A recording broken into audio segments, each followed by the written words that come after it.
Hi, I'm Peter J. Ray. Welcome to Adventures in History. Today's topic is Dearest Mother, Love Ruthie. Ruth Smallshaw Ray's Letters to Her Mother. 1949, Part 40.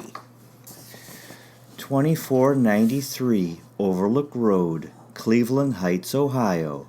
March 10th, 1949. Dearest Mother, Daddy, and Bud. Oh, Mother darling, it gave me the warmest, nicest feeling to get your little box of brownies today. Honestly, it was so sweet and thoughtful of you.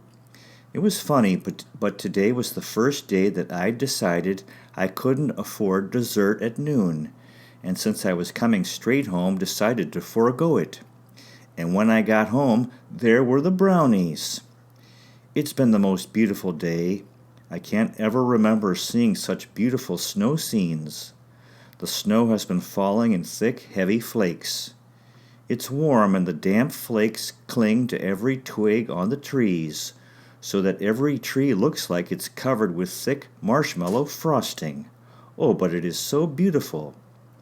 Anyway, when I got home at lunchtime and your brownies were here, I offered Bill some, so we had some pancakes first and then your brownies, and he said to tell you how good they tasted. Now it's 10:30 and John just drove me home from class, and as soon as my other roommate gets home, we'll have another brownie. It was just about a week ago that Gloria got some little cakes from Washington State, her mother, and I said that I'd have to tell you how good they were, kidding of course. Really, dear, I'm feeling so much better than in ever so long. I'm putting on weight.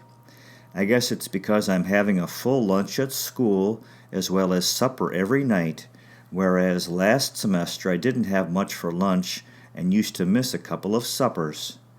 Then, too, getting a ride is better than going out into the morning air. Dale has been sick for a week, cold and fever. I took her some daffodils yesterday. This climate doesn't agree with her, and the doctor told her to stay in until the weekend. I only got a B in my psychology test, so I'd better get to work some more on it. There were only 4 A's out of 60, but wish I'd been one. Sunday noon before lunch, and sometimes I wonder how and where the time goes. I just don't begin to get all the things done that I should. I just got home from Sunday school and a very good sermon at church. It's a beautiful day, and the sun's so nice and warm. Our beautiful snow is melting quickly. Friday night, John, Wayne, Ann, and I went to the flower show at the public auditorium. From the sound of it, I had no idea that it would be so nice. As I've mentioned, the auditorium is a huge, huge place, and they had flower arrangements from all the flower shops. Oh, but they were gorgeous, huge and small arrangements. They even had full gardens and at one end a complete park. It's amazing what we miss in the West, so far from everything. They had even black and green orchids, and of course the roses were so beautiful. They had one complete plan for a children's Easter party with pastel colors. John particularly liked the calla lilies. One original arrangement was for a bridge card party with cards and cigarettes and poker chips arranged around the flowers. In the center of the auditorium was a fountain with colored lights playing on it. In the basement they had modern homes with all the latest television sets. We watched a John Wayne movie and news. Television sets are as low as $300 and on up, of course, with larger screens. One of my pupils has a set at home and has invited me over sometime. John asked me to go out Saturday night, but I'd already promised Gloria that I'd go out with a friend that Dave was bringing from Cincinnati. So John went to Gloria and asked if she were sabotaging him, and why not ask another girl. She told him that I was the nicest girl in the house and that she hadn't seen any keep-off signs. Apparently they had quite a conversation, and he said he only hoped Dave didn't get here, but they did yesterday afternoon. So last night, Gloria, Dave, Jim, and I went to see Frankie Lane on on the stage, and stage show at Lowe's Theater, and a movie with Jeanette MacDonald. Honestly, I've never laughed quite so hard in my life. Everything Dave and Jim said sounded funny. They're both engineers, and Jim's father is one of the men, something to do with the atom bomb plant at Oak Ridge. He's nice but has auburn hair and a southern accent. Yes, I like the wedding picture so much, and I am sorry Marion hasn't been over, but she's like that, but she really should. I'm so much happier now that I have a lot of friends, at least I hope I have. Did I ever tell you, Mother, how much I love you? All my life, I've been really proud that you're my mother, even when I was a real little girl, and am only hoping that I'll be a fraction as nice as you are. This is not saying it just to be saying it, but it's really true. You've really given Bud and I some good principles to live by if we only can. It's interesting how different aspects of life can all be good for a person, even the bad times. Living here in the co-op has its disadvantages, and John was saying the other night that he thought I'd had about enough of living in the co-op. But it's still been good for me as I've learned to take kidding, and there are still a couple of the borrowers that get on my nerves. My roommates agree. Otherwise, it's quite educational. The dinner bell's about to ring. Bye, my nice family. Love, Ruthie. P.S. My roommate Frances is getting her M.A. in library science and said one fellow told her she'd probably name her children Volume 1 and Volume 2. Dinner's over, and so help me if I don't get indigestion from eating beside Bill. He put his hand on my shoulder at dinner time and said, "It's all right, Ruthie. Even if you do go out with every fellow that comes around, I still like you." John came up and asked if I'd like to go for a drive. Then Gloria came up and said that she and Dave and Jim were going for a drive and would like me to go along. I'm in the middle, but I guess I'll go with John. As Frances says, I'll have to live in the same house with him. We're going to take snaps, so I will send you some. Love, Ruthie. 2493 Overlook Road, Cleveland Heights, Ohio, March 22nd, 1949. Dearest Mother, I hardly know where to begin or what to say. It hardly seems that I have time to do a fraction of the things I should, and to write all that I'd like, so really impossible in such a limited time. Naturally, you'd know how awfully disappointed I was to hear about Bud. The worst part of being the way I am is that I can sympathize with you, but there is that streak of hardness that says, well, what did you expect? I was filled up to my throat with a million things to say to you, but nothing that I haven't said before, I guess. I told John about it, and he agreed. No money for Bud. He said that it sounds like Bud just doesn't realize what life is like, and that the sooner he learned that you have to work for what you get, the better for him. Of course, you realize it all stems back to high school and sooner, when Bud demanded money for books and clothes. You can't start something like that unless you expect it to be like the proverbial snowball that grows, and it has. You don't have to fight with him or even feel sorry if he sounds rude.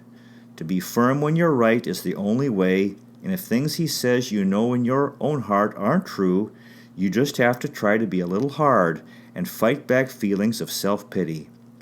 One of the things that I've found very difficult has been to face some of the criticisms, but it has been because I was so sheltered.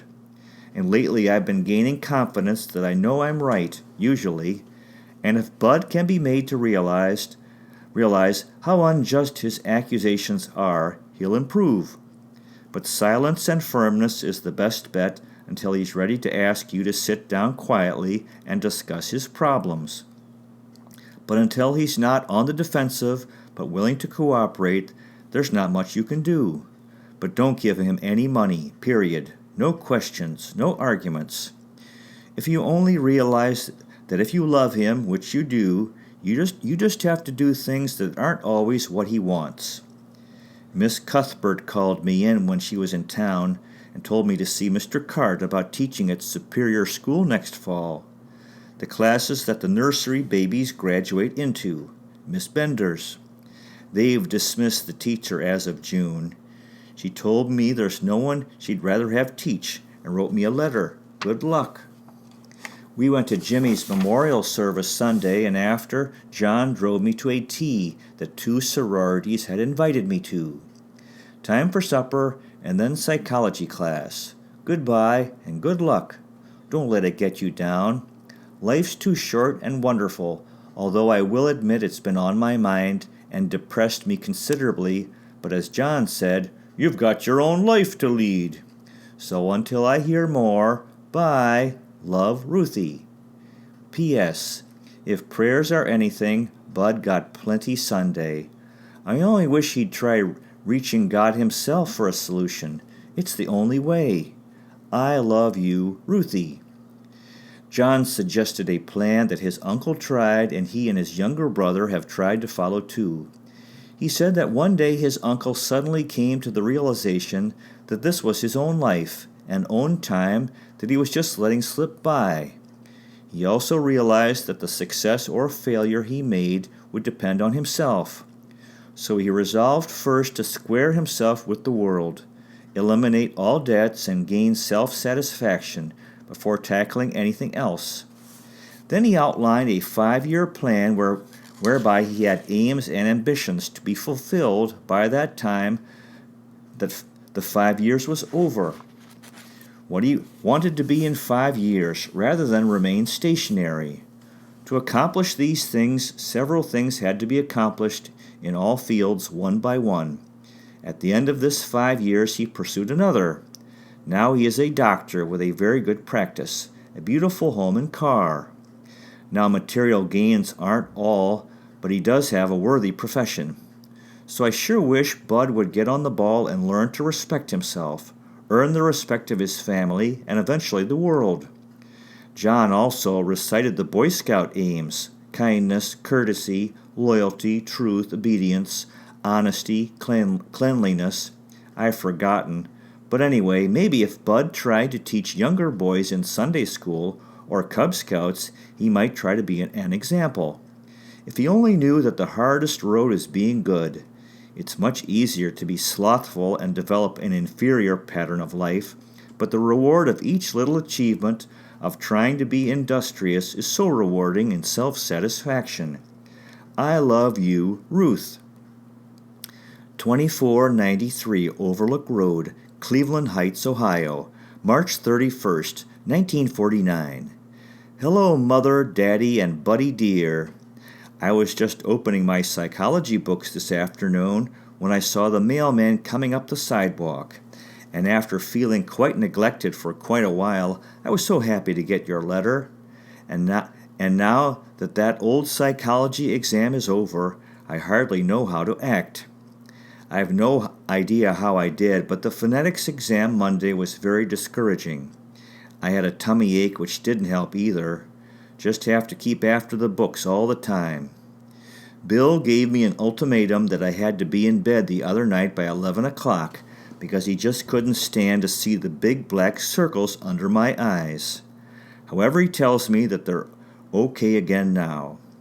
I hope you get in touch with Marion, as it's almost months since I've heard, and have wondered what wrong I've done. I had a letter from Connie saying that Ray had written that everything was all off and that they're not engaged anymore. I guess her mother got her way after all. Maybe you could have Connie over sometime. Wish I were there to talk to her. Hope she doesn't stay in Regina. Never felt she should have anyway, as it's so confining for a girl. Although right about now I'd have to spend a few quiet, useless days at home. The weather here has been so beautiful, but changeable. Monday it was warm for a coat, and I've had the winter lining out of my coat for weeks. I didn't know that I said anything about a weekend. Last Friday night a psychologist came for supper and gave us a good talk afterwards. We'll try to brief it for you. Saturday night I mentioned going to the movies with John and Paul and Bunny and playing bridge later, and Sunday night I went to my regular babysitting job and John came for me later. The psychology professor, Dr. Hoffman, gave a history of psychology. That's pretty well what everyone knows, and he described the main neuroses and reviewed a typical case. A young fellow, brilliant, inventor found that often his inventions were capitalized on by others, who shared in the credit for inventing them, and eventually displaced him. He was always very distrustful of other associates, and he accused all others of trying to steal his honors. By psychoanalysis, they discovered that his mother was very possessive. His father hadn't been able to provide the family with much in the way of support, had been a failure, and the son had displaced the father in the mother's affection. The mother then looked to the son's future and was over-anxious that he should be a success. While the father outwardly wished the son to be a success and that he should be proud of him, subconsciously he realized that the ultimate success of the son would completely displace him as the head of the family. The son could sense the negative attitude in the father and was not as self-confident as he might have been if the family unit had been secure, and therefore felt a transfer of this negative attitude in his associates, who, realizing his lack of confidence, took advantage of him. Most personality problems can be traced to the first few years of life. Therefore, any therapy to clear up problems can hardly be expected to work overnight without some slipbacks because habits become so ingrown. The only way out is for the subject himself to have the desire or motivation to cure himself, as in all things. Darlings, it's 6 years since I began teaching, not 5. Just as soon better start forgetting dates. Connie said that Georgia Kuna had a white dress, 2 bridesmaids, and going to be married Saturday, and they broke up Friday night. A little late. Right. Love, Ruth. 2493 Overlook Road, Cleveland Heights, Ohio, April 5th, 1949. Dearest Mother, hello, darling. Goodness, but it seemed like I just wanted to write to you so badly because there was something so nice I wanted to tell you, and now I really don't know what it could be. Maybe I'm just feeling in a good mood again. Well, one thing, I got a 90 in my midterm in phonetics. It really thrilled me to no end. Dale got an 82, and Mrs. Cruttenden from school got a 78. So was Ruthie ever proud of herself? Then today, Mrs. Heinrich offered me a full-time job at A.G. Bell this fall. Dale has decided to teach there full-time in September, but I still don't know as I haven't heard how much they'll pay me at Superior. We had an emergency house meeting last night. John said that we called the meeting to throw out 2 of the members out of the house on a morality basis. Everyone looked so sober I almost could hardly keep from laughing. It was a prelude to a little party for Wayne and Ann's engagement. Verdict: they are to be kicked out of their house prior to their marriage. Walter had made up a little book from my suggestions, and they drank a toast to them, and the cook had made a white cake in the form of a ring. It was rather nice. Friday I packed some sandwiches with Dick's help and met Francis and Gloria, my roommates, downtown. We went to see the exhibits for UNESCO and saw a movie there. While we ate our lunch and then heard Mrs. Roosevelt speak, we had very good seats. I enjoyed it so much. There were about 10,000 people there, I guess, and the Freedom Symphony was one of the most impressive things I've ever been to in my life. Everyone kidded the goody-goodies missed their supper to hear Mrs. Roosevelt. They called us the goody-goodies, and so I made a picture of our door with 3 little girls, the goody-goodies. And at first some said, well, I wouldn't brag about it. But Sunday, Shintu's cousins were here, and they had color film, and first wanted a picture of me, then wanted all the 3 goody-goodies holding their picture. And then John said he had to get a picture of that too. And soon 3 or 4 cameras were out, so I guess the goody-goodies aren't so bad. Saturday night, John, Gloria, Dave, and I went to the Red Witch, and Sunday night, John and I went babysitting. I got a lot of work done on the book and hope to finish it soon. I have a little sealed cup of wine that John saved for me from Anne and Wayne's wine that I can drink after Easter. Wasn't that nice? Bye, dear, and write. Love, Ruthie. P.S. When I first moved to the house, I thought it only natural that some of the kids be and have communistic tendencies, but all that I ever saw good in it has been overshadowed by what I feared are these kids' ideas. They are a few really very extreme. We've been getting a communistic newspaper, The Worker, sent to the house by some unknown person. It's very biased, as all are, I guess. But the fact is that Dick is applying for jobs on the atomic bomb, and the FBI will and are investigating him, and being a member of a house known to have that outlook will definitely be detrimental to him. So we're going to have a meeting to vote to cancel the subscription since no one member will acknowledge it. I love you. I'm very happy, Mother. Love, Ruthie. To be continued. Well, that concludes today's presentation.